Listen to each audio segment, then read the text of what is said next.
s'il ne s'agit pas pour nous d'être dans la démesure ou l'exagération, il s'agit d'être en prise totale avec la réalité. Qu'est-ce qu'on est en train de vivre encore là? Les mêmes qui ferment nos usines, qui nous font travailler dans des conditions pourries, qui nous expliquent que quand vous vous levez le matin, les uns et les autres, pour créer les richesses qui leur permettent de mener le train de vie qu'ils mènent, en réalité, vous leur coûtez de l'argent. Nous leur coûtons de l'argent.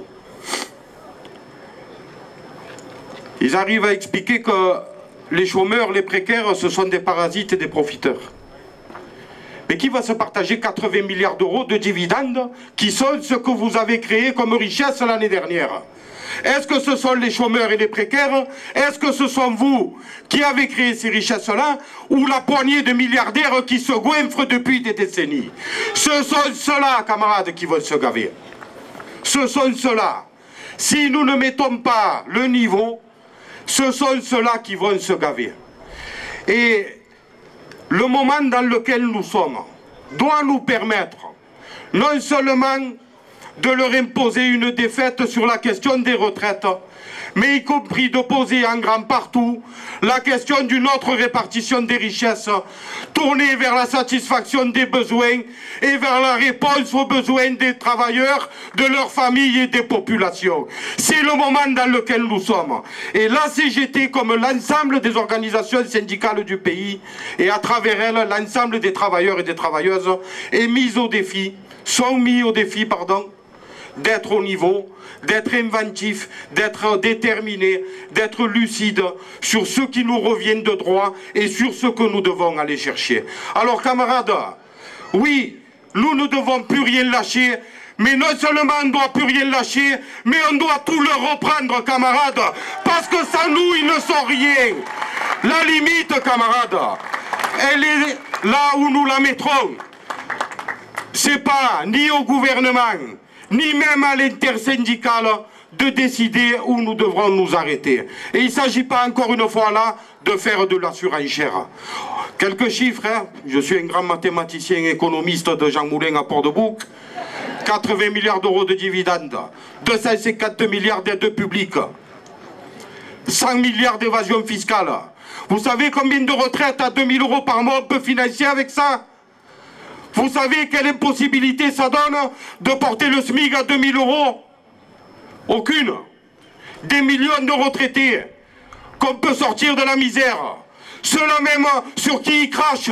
Et nous serions, nous, les générations de travailleurs qui laisseraient cracher à la figure de nos anciens. Au nom de quoi?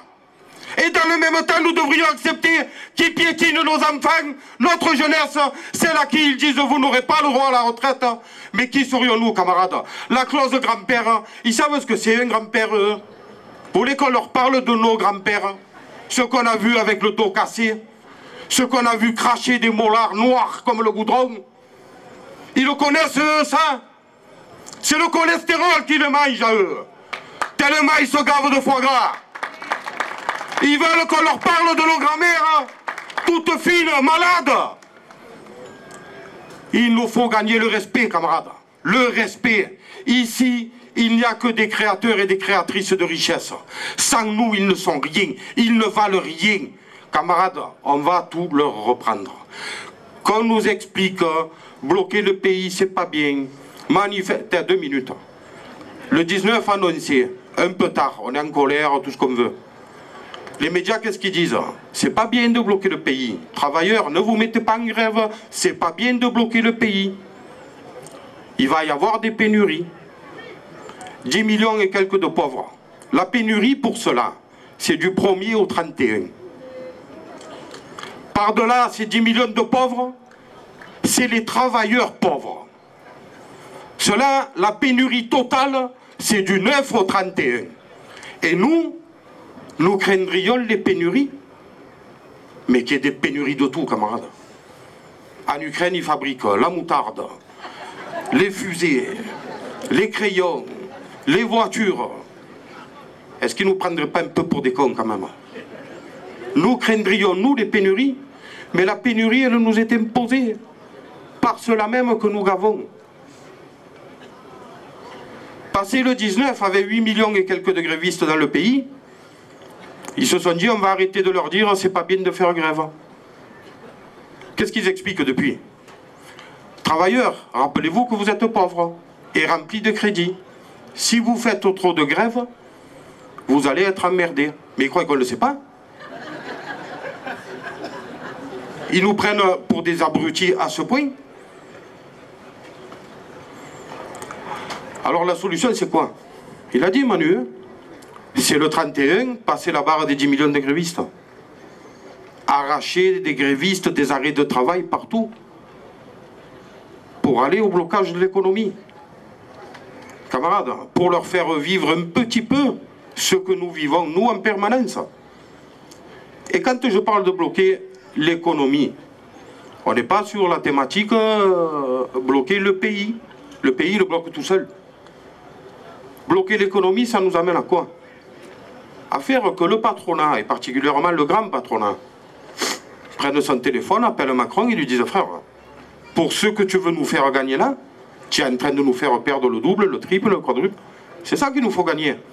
Et pour ça, il n'y a pas ceux qui sont dans les grands secteurs et qui peuvent, et les autres qui les regarderaient et qui les soutiendraient. Les caisses de grève, camarades, il faut qu'on le concerne toutes les corporations. Et encore une fois, il ne s'agit pas de 24 heures conductibles ou rien. Chacun et chacune connaît exactement son activité. En 1 heure, 2 heures, non pas que le reste de la journée on ne fait rien, mais c'est moins structurant.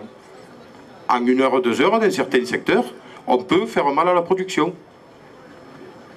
On va se le redire, hein, y compris pour les camarades du public.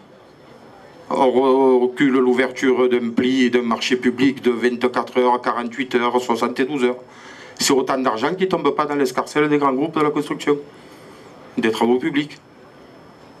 Et eux, 1 jour, 2 jours, 3 jours de rétention, nous on ne s'en rend plus compte, hein, parce que quand on pose un chèque le lundi, nous l'encaisse le jeudi, on vit avec le trou, et puis bon. Mais eux, 3 jours de moins, en centaines de millions, multipliés par X collectivités, ça pèse. Donc quand on est dans le public, quand on est fonctionnaire territorial, quand on fait grève, ça compte. Il n'y a pas... Est-ce que vous connaissez, vous, des employeurs ou des patrons, dans quelques secteurs d'activité, qui payent des gens parce que ça leur fait plaisir de les payer? Il n'y en a pas. Chacun, quand il est au travail, il a une utilité, une vocation. Il crée de la richesse, il crée quelque chose. Donc je le redis, camarades, il n'y a pas ceux qui peuvent, parce qu'ils impacteraient l'économie, parce que par la lutte, par la syndicalisation, ils ont su créer un rapport de force suffisant, et ceux qui auraient vocation à les regarder, parce que chez eux, c'est pas possible. Là, camarades, chacun y prend sa part, à l'image du 1% de la cotisation. En fonction de ce qu'on gagne, ça ne fait pas pareil, mais l'investissement, c'est le même. Il faut partir de ce principe-là et considérer que dès aujourd'hui, on doit partout réunir en priorité nos syndiqués,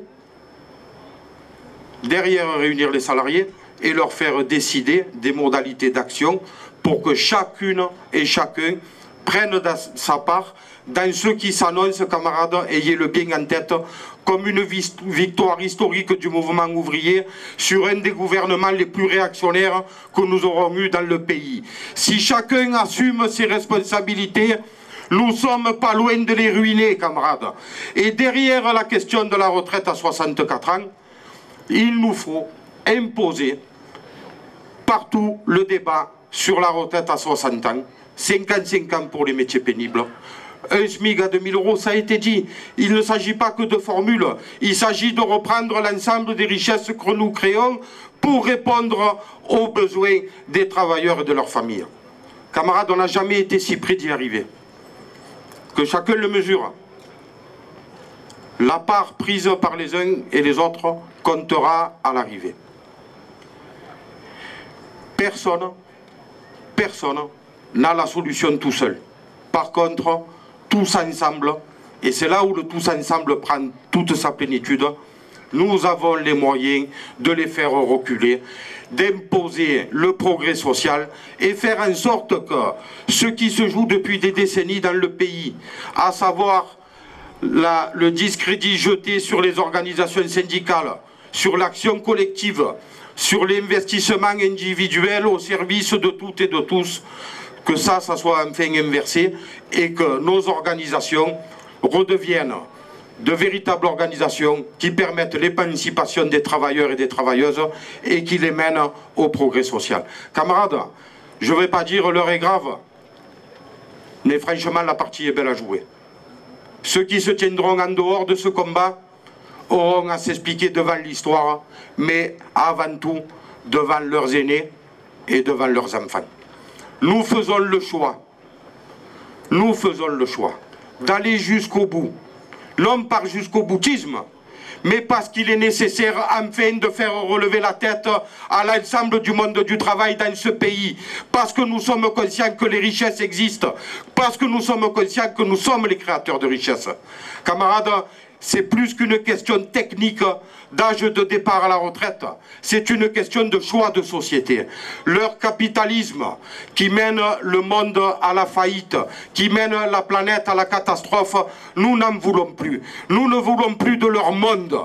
Et si nous avons un choix à faire, c'est celui de la lutte, parce que c'est le seul qui nous mènera à la victoire. Alors camarades, le 31, que chacun et chacune soit là, que chacun et chacune fasse le travail pour que les indécis, ceux qui doutent, ne doutent plus et aient la certitude que c'est par l'action qu'on va y arriver. Et après le 31, camarades, nous arracherons de l'intersyndicale comme fédérale un processus qui nous donnera la visibilité nécessaire pour mettre des millions et des millions de travailleurs et de travailleuses en grève pour bloquer le système et arracher nos revendications et le progrès social. Camarades, on va les ruiner. On va les ruiner. À bientôt et rendez-vous le 31.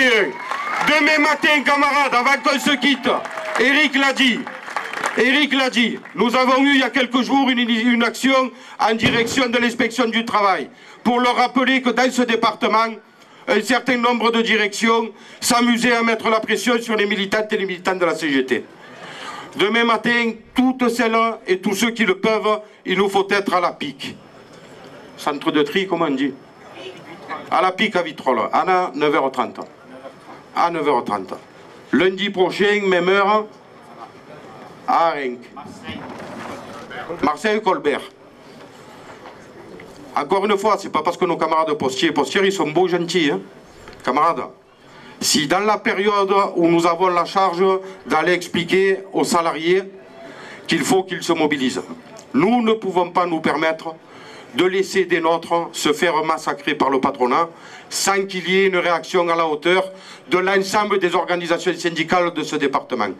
Là aussi, camarades, c'est une condition du succès de tout ce que nous allons devoir accomplir dans les jours et les semaines à venir. Alors camarades, rendez-vous demain. On le dit souvent, quand on touche à quelqu'un de la CGT, on touche à toute la CGT. C'est le moment qu'il le mesure. Là aussi, camarades, on ne laissera personne se faire ruiner. On va les crever, camarades. C'est trop maintenant. Il y en a assez. Rendez-vous demain à la pique. Et... Putain... Rendez-vous demain, camarades.